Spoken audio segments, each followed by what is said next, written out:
आज हम एक ऐसी ड्रिंक बनाएंगे जो घर के सामान से बनती है और पेट की जो गर्मी है उसमें ठंडक देता है, इसकी तासीर ठंडी होती है। आज आपको ये भी बताऊं कि सौंफ की शक्ति को कैसे बढ़ाया जाता है। तो चलिए मिलकर बनाते हैं शानदार सी रेसिपी।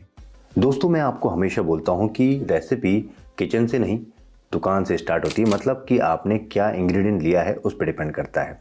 हम यहाँ पे दो तरह की सौंफ के बारे में बात कर रहे हैं। सौंफ अक्सर दो तरह की होती है, एक मोटी सौंफ और एक पतली सौंफ। पतली सौंफ को लखनवी बारीक सौंफ भी कहा जाता है।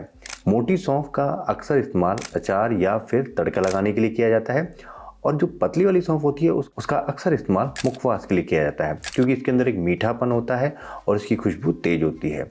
मैं अक्सर पतली सौंफ का ही इस्तेमाल करता हूँ, क्योंकि इसकी खुशबू और इसका जो मीठापन है वो बहुत ही बढ़िया आता है। तो मैंने यहाँ पे पतली वाली सौंफ का इस्तेमाल किया है। अगर आप कोई ड्रिंक बना रहे हो तो ये बेस्ट है। दोस्तों, अगर आपको सौंफ का असली फ़ायदा चाहिए तो उसको सोख करके ही उसका असली फ़ायदा मिलता है। आपने कई दवाइयों में, नुस्खों में सुना होगा कि सौंफ का पानी पी लीजिए, सौंफ का पानी पीने से हमारा पेट अच्छा रहता है, ब्लड प्रेशर अच्छा रहता है, मेटाबॉलिज्म बढ़ जाता है। तो बेस्ट चीज़ है। तो इसके लिए क्या कर रहा हूँ, मैं आधा कप सौंफ लिए है और सौंफ को भिगो के रखेंगे ठंडे पानी के अंदर लगभग 6 से 8 घंटे। यहाँ पे लगभग 6 से 8 घंटे हो चुके हैं दोस्तों, और ये देखिए कितनी सारी हो गई है, अच्छी तरह से फूल गई है। और ये जो सौंफ का पानी है इसको फेंकना नहीं है, इसका इस्तेमाल करना है। बहुत ज़्यादा न्यूट्रिशन वैल्यू होती है इस पानी के अंदर। पहले थोड़ा सा कम पानी डाल के इसको पीसिए, फिर ज़रूरत है तो इसी पानी का इस्तेमाल करेंगे। बिल्कुल फाइन पेस्ट तैयार करना है इसका। ये देखिए बिल्कुल फाइन पेस्ट रेडी हो चुका है यहाँ पे। अगर आप छोटे वाला मिक्सर जार का इस्तेमाल करेंगे जिसमें हम मसाले पीसते हैं तो उसमें बढ़िया हो जाता है ये। इसी के साथ में पान के पत्ते, जैसे सौंफ पेट में ठंडक करती है उसी तरह से पान भी हमारे पेट के लिए बहुत ही बढ़िया चीज़ होती है। तो मैंने 15 से 20 पत्तों का इस्तेमाल किया है। आप चाहे थोड़ी सी क्वांटिटी बढ़ा भी सकते हैं, ऐसा नहीं कि 15-20 ही रखनी है, 25 से 30 भी कर सकते हैं। लेकिन पत्ते हरे होने चाहिए, पीले पत्ते मत लेके आना। दुकान वाले अक्सर पीले पत्ते बीच में घुसा के दे देते हैं। इनकी डंठलों को काट लेंगे, उनको छोटा छोटा करके एक मिक्सर जार में डालेंगे और थोड़ा सा पानी डाल के इसका भी एक पेस्ट तैयार कर लेंगे। और ये देखिए कितना चटक हरा कलर आया है यहाँ पे। और इस पेस्ट को हम सीधा डायरेक्ट डालेंगे, जो सौंफ हमने पीछे रखी थी ना उसमें ऐड कर देंगे।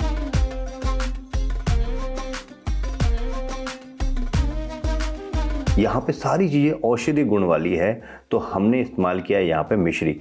गुड़ का इस्तेमाल सर्दियों में किया जाता है क्योंकि इसकी तासीर थोड़ी सी गर्म होती है, लेकिन मिश्री वो भी धागे वाली, इसका इस्तेमाल किया जाता है पेट की ठंडक के लिए। तो मैंने यहाँ पे 250 ग्राम ली है। आप चाहे थोड़ा सा कम ज़्यादा कर सकते हैं, कितना मीठा खाना चाहते हैं। वैसे कम ही मीठा खाएंगे तो ज़्यादा बेहतर है। सबसे पहले इसको तोड़ लेंगे और इसका धागा निकाल लेंगे। छोटे छोटे हिस्सों में तोड़ लेते हैं ना तो पीसने में आसानी रहती है। अब एक जार में डालकर इसकी पिसाई करेंगे, लेकिन इसी के साथ में हम यहाँ पे थोड़ी सी इलायची भी डाल देते हैं, हरी वाली इलायची। थोड़ा सा खुशबू तेज आएगी और इसका फाइन पाउडर तैयार कर देंगे। ये देखिए बिल्कुल फाइन पाउडर यहाँ पे रेडी हो गया है। और जो मिक्स सौंफ वाला हमने तैयार करके रखा था ना, इसमें ऐड कर देंगे। इसी के साथ में हम यहाँ पे थोड़ा सा काला नमक फ्लेवर के लिए डाल रहे हैं, बहुत ज़्यादा नहीं डालना, 1 छोटा चम्मच काफ़ी रहेगा, बहुत अच्छा फ्लेवर आता है इससे। अब सभी चीज़ों को अच्छी तरह से मिक्स कर लेंगे।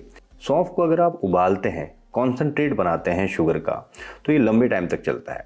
शुगर को जब पकाया जाता है तो वो किसी भी चीज़ को एक लंबे टाइम तक बना के रखती है, लेकिन हम यहाँ पे पका नहीं रहे। हमको ये ड्रिंक बेचनी तो है नहीं, घर पे रखनी है, तो हमको लंबे टाइम तक इसको रखना नहीं है, इसलिए हमने इसका कॉन्सेंट्रेट नहीं बनाया है। और कॉन्सेंट्रेट बनाते हैं तो उससे लंबे टाइम तक तो चलता है, लेकिन जो सौंफ की तासीर है, उसकी न्यूट्रिशन वैल्यू है, वो डाउन हो जाती है। इसलिए ये 15 दिन तक आप रख सकते हैं घर पे। 15 से 20 दिन के अंदर ख़त्म हो जाता है तो क्या बुराई है, फिर से बना लेंगे, लेकिन चीज़ अच्छी खानी चाहिए।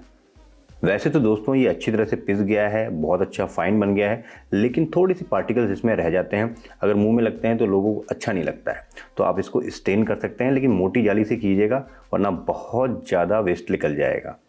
और अच्छी तरह से इसको रगड़ रगड़ के सारा हमने निकाल लिया। अब ये बिल्कुल फाइन हो गया है। अब इसको स्टोर कैसे किया जाता है? स्टोर करने के लिए किसी कांच की बोतल का इस्तेमाल कर सकते हैं, बिल्कुल साफ़ होनी चाहिए, या फिर कोई कांच का जार हो उसमें रख सकते हैं। 15 से 20 दिन आप इसको फ्रिज में रख सकते हैं। जब भी मन हो तो आप इसका इस्तेमाल कर सकते हैं पानी डाल के। अगर आप नमक नहीं डालेंगे तो दूध के साथ भी आप इस्तेमाल कर सकते हैं। यहाँ पे मैंने सब्जा लिया है, मतलब कि बेसिल सीड। इसको पानी में डालना है, 2-3 चम्मच ले लीजिए और पानी डाल दीजिए ठंडा। लगभग 10 से 15 मिनट के अंदर ये मोती की तरह बन जाते हैं। ये देखिए, अक्सर फलूदा की जो गार्निश होती है इसी से होती है। हमने यहाँ पे बेसिल सीड्स मतलब कि सब्जा का इस्तेमाल किया है, जो फलूदे में इस्तेमाल किया जाता है। अक्सर लोग चिया सीड को सब्जा समझने लग जाते हैं। चिया सीड अलग चीज़ होती है और सब्जा अलग चीज़ होती है। तो चलिए शानदार सी ड्रिंक तैयार करते हैं। हमने यहाँ पे गिलास लिए हैं, पुदीने के पत्ते यहाँ पे तोड़ के या फिर हल्के से मसल के डाल सकते हैं, और जो सब्जा हमने भिगो के रखा था ना वो ऐड कर दीजिए जितना आपको पसंद है। ये दांतों में बीच बीच में आता है ना, इसकी बाइट आती है ना, बहुत प्यारी लगती है। इसी के साथ में मैंने कुछ आइस क्यूब डाली है जिससे बिल्कुल चिल्ड हो जाएगा। अब बारी आती है हमारी ड्रिंक की, जो हमने पहले से बना के रखी हुई है। इसको क्या करना है, जब भी आपको इस्तेमाल करना है इसको एक बार स्टर कर लीजिए, क्योंकि नीचे की तरफ बैठ जाता है ये, क्योंकि इसके अंदर मिश्री को पकाया नहीं गया है। और जितना आपको फ्लेवर चाहिए, जैसे सौंफ का फ्लेवर ज़्यादा चाहिए तो ज़्यादा डाल सकते हैं, कम चाहिए तो कम डाल सकते हैं। तो मैंने 2 से 3 बड़े चम्मच एक गिलास के अंदर डाला है। और अब इसमें हम पानी डालेंगे। आप चाहें तो सोडा का इस्तेमाल भी कर सकते हैं यहाँ पे। बस रेडी है, अच्छी तरह से मिक्स किया, हमारी ड्रिंक रेडी। दोस्तों ये ड्रिंक गर्मियों के लिए वरदान है। अपने बच्चों को पिलाइए, अपने बूढ़े बड़ों को पिलाइए, बहुत ही गजब की चीज़ है। खाना खाने से पहले भी पी सकते हैं, खाना खाने के बाद भी पी सकते हैं, दिन में पी सकते हैं, हर टाइम आप इसका एंजॉय कर सकते हैं। पीने में मज़ा आएगा और साथ साथ सेहत के लिए बहुत ही अल्टीमेट चीज़ है। तो कैसी लगी आपको ये शानदार सी रेसिपी? बहुत ही सिंपल है, ज़रूर बनाइएगा। और आपको कैसी लगी इसका टेस्ट ये भी बताइएगा। फिर मिलते हैं नई रेसिपी के साथ में। जय हिंद दोस्तों।